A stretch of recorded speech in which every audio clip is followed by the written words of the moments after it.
Nagsasalita pa si Jesus nang dumating si Judas na isa sa 12 tagasunod. Marami siyang kasama na armado ng mga espada at pamalo. Isinugo sila ng mga namamahalang pari at ng mga pinuno ng mga Hudyo. Ganito ang palatandaan na ibinigay ng traidor na si Judas sa mga huhuli kay Jesus. Ang babatiin ko sa pamamagitan ng isang halik, ang siyang pakay ninyo. Dakpin ninyo siya.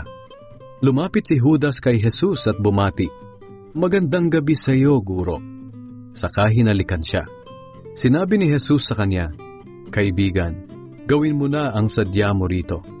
Kaya lumapit ang mga tao at dinakip si Jesus.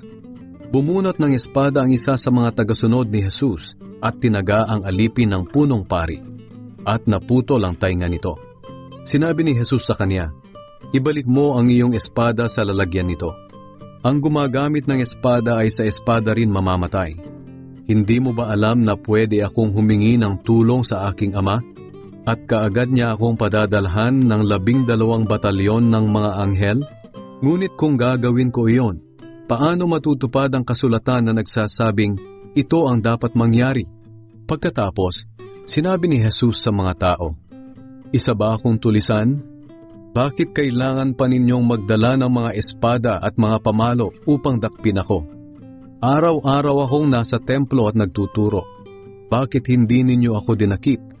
Ngunit nangyari ang lahat ng ito upang matupad ang isinulat ng mga propeta." Iniwan siya noon din ng mga tagasunod niya at nagsitakas sila.